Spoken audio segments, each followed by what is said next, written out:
Hello, KGSP students. Thank you for attending this webinar tonight. The webinar is called Resume Building for Career Development.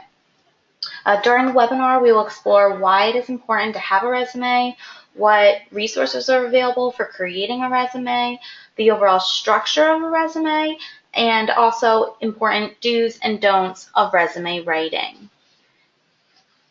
If for some reason you can't hear me right now, please let me know in the chat box or raise your hand and I'll try and fix my volume settings. If I don't hear from you, I will assume that everything is going A-okay. My name is Hannah Lannis, and I am the KGSP Enrichment Manager. I handle all things enrichment related on the KGSP program, from academic year conferences to summer research to internship opportunities. Tonight's webinar is going to be divided into 4 sections. First, we will discuss why it is important to have a resume and to keep it updated. Next, we will dive into the actual structure of a resume and examine the content that makes up a resume. After that, we will explore resources available to you to help you construct your resume. And finally, we will go through some important do's and don'ts of resume writing. If you have any questions during the webinar, please feel free to write them in the chat box or raise your hand, write a question using the GoToWebinar features. Securing a job, internship, or research position can be difficult. Most open positions have many applicants, and private businesses, educational institutions, nonprofit organizations, and government departments, they all want to hire individuals who have the appropriate education and work experience for the open position. In order for hiring managers to collect and assess the educational background and work experience of applicants, organizations ask applicants to submit resumes as part of the application process. Resumes are custom designed written summaries of an individual's education and work experience. Reviewing resumes is usually the first step a hiring manager takes before inviting applicants to interview for a position. Hiring managers review the content, the appearance, and the grammar of a resume. And so it's important to have a strong resume that's going to catch the eye of the hiring manager to get you to the interview stage. In general, a resume contains information about an individual's educational background, their work experience, skills, professional associations, and awards or honors. However, not all resumes are the same.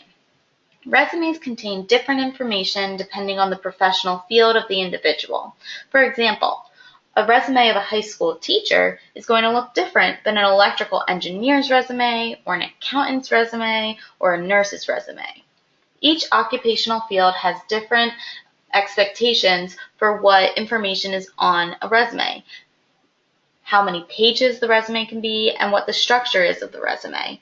It's important for KGSP students to know what the resume expectations are for university students in STEM fields, so that when KGSP students submit resumes for an internship or a research position, it contains the information that hiring managers are looking for.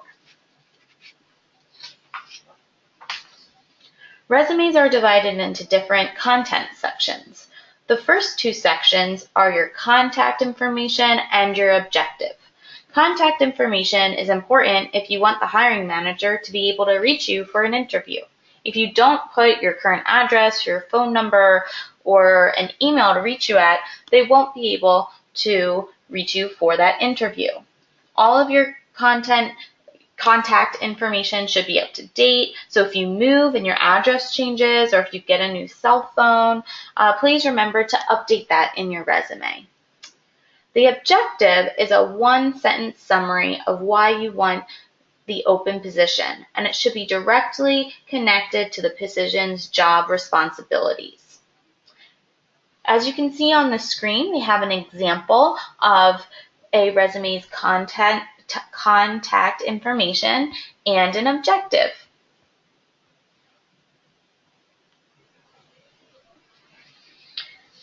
The next section is the education section, and as I discuss the different components of the section, please look at the example on the screen. The education section of a resume lists the university you are attending, your major, and your anticipated graduation date. If your GPA is higher than a 3.2, it's a good idea to list it. Many university students in their first 2 years of school do not have a lot of work experience to list later on in the resume, and so the education section can be used to your advantage to list STEM courses that you've completed at your university. This will give hiring managers an idea of the background knowledge you would come to the job with. For a research position or internship in the STEM field, it's not necessary to list non-STEM courses that you may have taken. Things like History 101 or American Literature, things like that. Just be sure you're listing STEM-related courses. If you attended any other universities, maybe because you were a transfer student or you took summer classes at another university, make sure to list those along with any certification programs you may have completed. When listing multiple education opportunities, you will want to list the most recent first and then go in reverse chronological order. So this means the most recent to the oldest. As you can see in the example on the screen, this resume first lists the Bachelor of Science in Mechanical Engineering with the anticipated graduation date May 2018. That is more recent than the next listing of the Certificate of Completion Foundation Year Program, May 2014. After the education section comes research experience. Earlier in your university studies, you may not have a lot to write in this area, but as time progresses, you will conduct research or intern at industrial companies, and you'll have more to complete in this section. Similarly to the education section, you will list your experiences from most recent to oldest.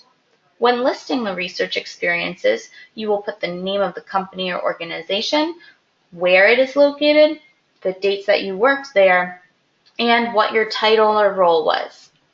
To describe what you did in each research opportunity, you will use past tense language and list specific tasks that you performed, especially if the task demonstrates a sought-after or marketable skill.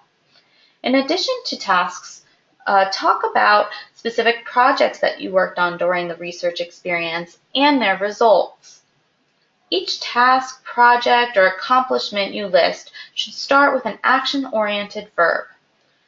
Let's look at the example seen on the presentation slide.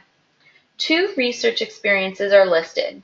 You can see that they are listed in order of most recent, first, and then the older one, second. The description contains the employer, the location, and the student's title. The resume lists 4 tasks for the first job, and each start with an action verb: worked, analyzed, recorded, presented. These are all the verbs that the person has used to start describing their task, project, or accomplishment. The tasks also show skills that the students gained and demonstrated. For example, it says that the student collected samples. This tells the hiring manager that the student could do this in the future without needing to be fully trained. The student also presented findings, and so the hiring manager knows that the student has public speaking experience. Next comes the awards and honors section. If you have never received any awards or honors, you can leave this section off. But if you have, it's a great thing to highlight. Awards and honors show the hiring managers and others that other people have recognized you for your academic achievements, your work ethic, or whatever the honor is for. If you have achieved dean's or president's lists at your university, list those along with the semesters you were on the dean's or president's lists. If you were a part of an academic society that required a minimum GPA and that invited you to join, it would be appropriate to list that accomplishment here.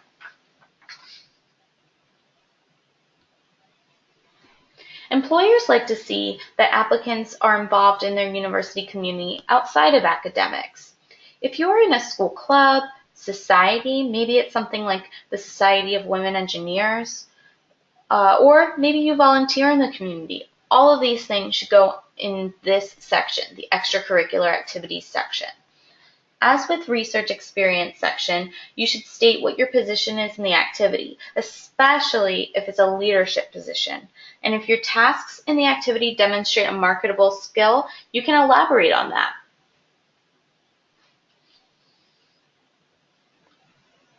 Sometimes students have skills and expertise in software, foreign language, or laboratory research that they cannot fit somewhere else on their resume. The skills section of the resume is a perfect place to highlight these.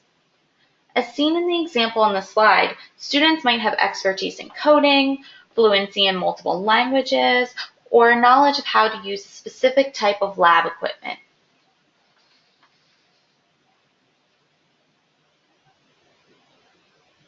So now that you know all the different components and sections that make up a resume, you might be thinking, where do I start? I don't have any of these things written down or put into a formatted layout. Where do I start? Well, it's a good thing you're asking this question because there actually are a lot of resources available for you to start this process. If you don't have a resume at all and you're starting from the beginning, go to the Ning Student Resource Portal, and in the Enrichment Opportunities tab, there is a link to Resources. On the Resources page, you'll find a section devoted to resume building. It looks just like the screenshot that's on your screen right now. And there you'll find an example resume to refer to and a resume template to work off of. For more resources, go to the Career Services Department at your university, or even search online for resume building guides. Typically, each university publishes their own guides to resume writing that include long lists of verbs to be used in the research experience descriptions and some important guidelines to remember when you are resume writing. For example, much of the content of this webinar was gathered from the Resume Writing for Biomedical Engineers guide produced by Boston University. If your university does not have their own guide, other universities do. So look online. There are a lot of resume writing guides out there. Although there's different styles of resumes for different disciplines, there are some universal do's and don'ts of resume writing that are beneficial for everyone to remember and follow. So let's look at some of those now. A smart applicant tailors their resume to highlight applicants' specific skills and experience that are discussed in the position description. Let's take a look at the two research descriptions on this slide as an example. The two research descriptions are for Summer 2018 REU programs focused on plant sciences. One is at Donald Danforth Plant Center and the other at Michigan State University. I took these descriptions directly from the online posting of the REU application announcement. If a KGSP student were interested in applying to both of these opportunities, it would be important to connect the content of your resume to the research description. If the KGSP student has experience at a previous internship working in mass spectrometry, this is something that the student would want to highlight in their resume for the Donald Danforth REU, as that's specifically discussed in the application announcement. Maybe the student also has experience working in a wet lab. That would be very relevant to the Michigan State REU, and it would be good to discuss that background in the resume. If you do not have specific experience yet to connect with the research description, it's okay. Just do your best to highlight any experience related to the position through skills, extracurricular activities, etc. Do limit the length of your resume. Resumes are meant to be short and should be limited to 1 page. If you need more room, you can go on to a second page, but it should be no longer than that. If resumes are too long, sometimes hiring managers will simply not look at the candidate. Don't include identifying information in your resume. Employers do not need to know your age, your gender, marital status, race, religion, or any other personal facts about you, as these do not impact your ability to do an internship or perform research. Since employers do not need to know these things, leave them off to provide more room to talk about your skills, your professional experience, and your educational background. Do standardize the appearance of your resume. Your resume should have a standard format for headings, dates, and bullet points. Make sure if one heading is in bold, all of the headings are in bold. If one job is italicized, all the jobs are italicized. Having and maintaining a standardized resume will enable the hiring manager to read your resume better, and it also demonstrates professionalism and an attention to detail, both skills that hiring managers are looking for. Don't falsify or exaggerate your information. Hiring managers have expertise in the field you are applying to, and they'll be able to tell if you are including incorrect information in your resume. This can include inflating your title to make it seem like you had a higher position than you really did. It could be stating you have expertise in a skill that you actually don't have expertise in, something like that. Do proofread your resume and run it through a spell check. There is nothing more frustrating than spending hours on an application and submitting your documents, all to realize a little later that there were typos in your resume. This looks very bad to a hiring manager because it implies that you are not detail-oriented and that maybe in the future you'll produce work with mistakes. Don't include a photo of yourself. Employers do not need to see a photo of you to evaluate if you have the correct educational background and work experience for a position. They don't need to see your photo, so don't include it.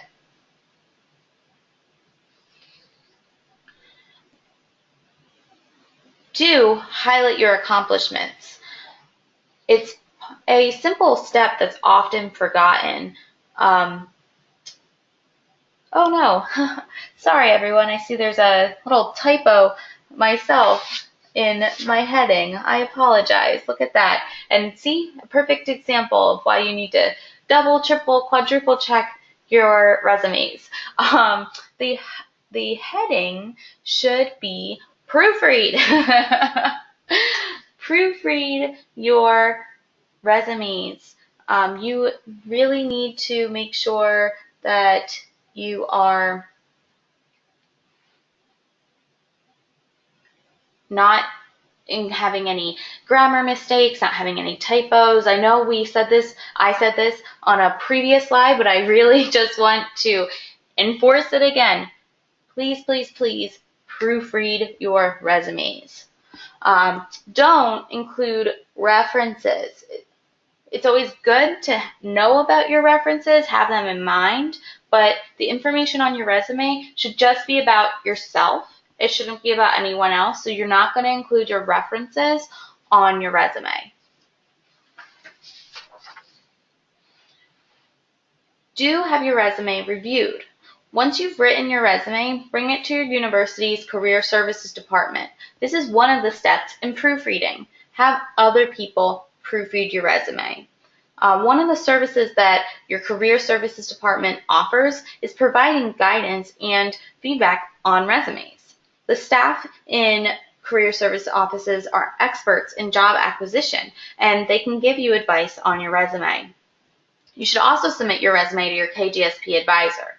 They will review it and give you feedback. The more eyes on a resume, the stronger the resume becomes. And now for our final do. Please do keep your resume updated. Once you create your resume, you're not done. It's not over. Update it each semester with new relevant courses you completed, new research experiences you were a part of, and new skills you gained. If you do not keep your resume updated, you might forget about certain accomplishments you achieved at an internship or certain duties you performed in a lab months later when you're trying to update the resume. It's always better to update it every several months so you have a good go-to resume at your fingertips.